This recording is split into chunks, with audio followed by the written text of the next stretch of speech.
Attention all you rule breakers, you misfits and troublemakers, all you free spirits and pioneers, all you visionaries and nonconformists. Everything the establishment has told you is wrong with you is actually what's right with you. You see things others don't. You are hardwired to change the world. Hello, for those of you who don't know me, my name is Rahasya. I do Rahasya Uncensored on the Spiritual Activist radio show on BBS Radio. I'm also a co-publisher with my wife Dara of the LotusGuide magazine. And we've written a couple of books, blah, blah, blah, blah. That's who I am, but not all I am. I'm in one of those rare moods today where I get so much stuff coming across my desk.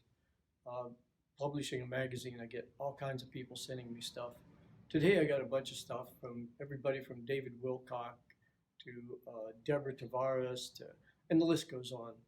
But I just want to say a few things about some of it for some of you that really don't have the time. Let's face it, if you have a family, you got to feed your family, the kids, get them off to school, pay the mortgage, and it just goes on and on and on.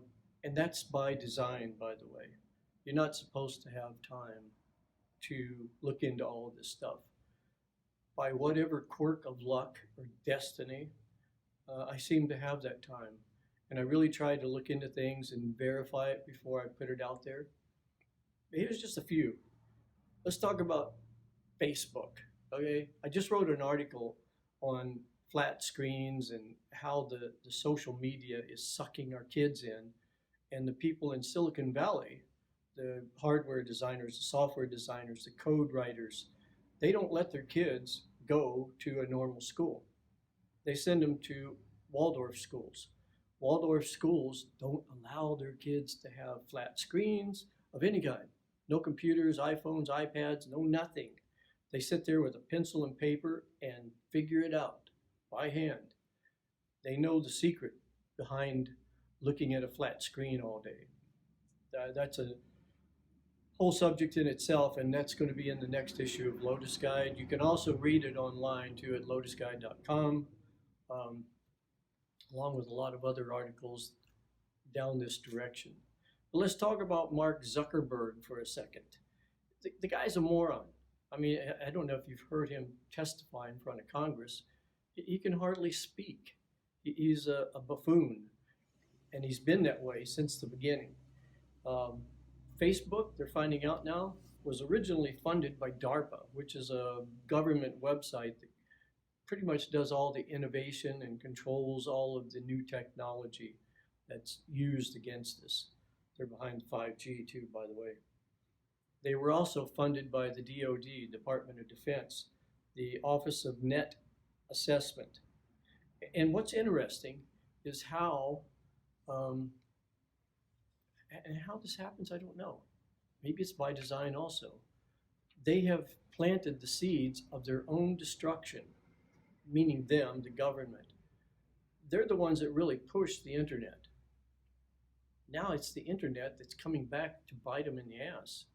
And all of this information, these pesky little things called facts, are starting to undermine their credibility, their power structure, everything. A good example is Jeffrey Epstein. I don't know if you know who this guy is, but he did the thing called the Lolita Express. He's a billionaire, has an island, a bunch of little kids, girls and guys, and he would shuffle all these pedophiles and child molesters out to his island to, well, we don't have to get into the details, but it's not good. Well, guess who was on that plane over 20 times? Bill Clinton. Now, here's the thing. They've indicted Jeffrey Epstein. Do you think for a second he's going to be quiet and spend 30 years in prison? He's either going to have to pay his way out or talk his way out. And this is where the house of cards starts to fall. I mean, look what happened to the Catholic Church.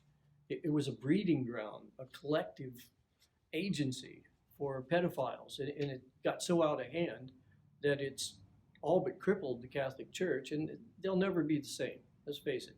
They're already getting their ducks in line for an alien invasion or something by saying that they would absolutely baptize aliens and blah blah blah. They're trying everything they can to stay ahead of what's happening right now. So let's talk about uh, David Wilcock has a new book out, by the way, called Awakening in the Dream, and it's full of pretty interesting facts. You have to be careful of David Wilcock because he is a clickbait guy, but that's how he makes his money. But his research is pretty solid. Okay, okay, let's get into this. And all of you parents, mothers especially, take a deep breath because I'm going to talk about vaccinations. Okay? I can tell you this. Whenever I've said something about vaccinations, I always get some emails and stuff from angry mothers, and they throw everything at me, the herd mentality thing and all that. Every single one of them, without exception, except one, has got back in touch with me after I sent them the information, the YouTubes to watch, the doctors to listen to. They've all got back to me and said they were sorry. Wow, didn't realize this. There's a whole nother side to this story. The one person that didn't get back to me was a local alternative health practitioner. And she is so invested in all of her clients. And I don't get this. She has told all of her clients, the mothers, vaccinate your children. And for her to back up from that, I think it's caused a cognitive dissonance so great, she can't even respond to my emails anymore. I don't even know what to say about that, because my last email to her was, hey, I won't say her name, but you should be responsible because you're actually giving parents information that is faulty, for one, and you haven't read the opposing points of view. Like most people haven't. I'm doing this right now with my iPhone. Go into your iPhone or any smartphone, go into the general directory, the system, and read the disclaimer about this phone. You're not supposed to have it next to your body at all. And they know this. They're preparing for the court cases. Okay, let's talk about Google. Do you know that Google absolutely blocks anti-cancer, anti-vaccine, anti-GMO, and they block it with their algorithms? I know if I do an article and I put the wrong meta tags in there, it doesn't get hooked into Google the way that some other articles do. It's all done. They're not picking me out. They're not that important. They have an AI system that does all that for them. If it ever gets up to the point to where they're actually looking at me, like Alex Jones, they would deplatform so many of us for speaking out against the rhetoric that's out there. And but that day isn't here now. But here's a good example of how people are fighting back. If you go to YouTube, while you can still watch it, it's called But the World is Listening. And it's a YouTube of everything all over the world in reference to opposing SB 276, which is a bill taking away the right of doctors to write you a release form based on whatever they come up with, so your child doesn't get jammed with 20 vaccinations, most of which are ridiculous. Hepatitis B, I mean, my God, it's only good for 5 years. They give it to a baby, unless that baby plans on going out and partying and shooting up and having sex with its kindergarten kids. It's ridiculous. It doesn't even make any sense. All I'm saying is think a little bit. I don't even want to tell you what to think about, but just start thinking. And if you do that, you're in for an interesting journey. And I'll leave you with this. There's a Osho YouTube. Only a few people want to know the truth. And what that's about is there's an interesting thing that happens when you start looking at something that is counter what you've looked at before. One thing is, when I wrote my book, To Believe or Not to Believe, the Social and Neurological Consequences of Belief Systems, this come up quite a bit. When you have a pre-existing belief in something, it tends to get identified with your ego personality. that point, you're in dangerous territory because you start filtering out cognitively, perceptually, belief wise, everything, anything that opposes that pre existing belief once you identify with it. That's the reason it's important to have a belief, that's fine. It's like a theory, a hypothesis, but it sort of eases over into this factual place that doesn't work anymore once you identify with it. Because now, unless it happens to be the ultimate truth of all life of the universe, you're in trouble. Here's what happens. When you start looking at something,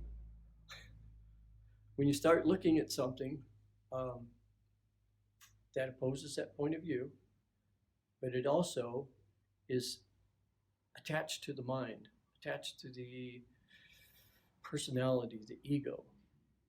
If you're looking at something from the heart that has some compassion and empathy, and you're really trying to sincerely find the truth, the mind will step in and try to claim that. And once it does that, it can twist it, spin it, and turn it, and take you off on a path that will get you nowhere.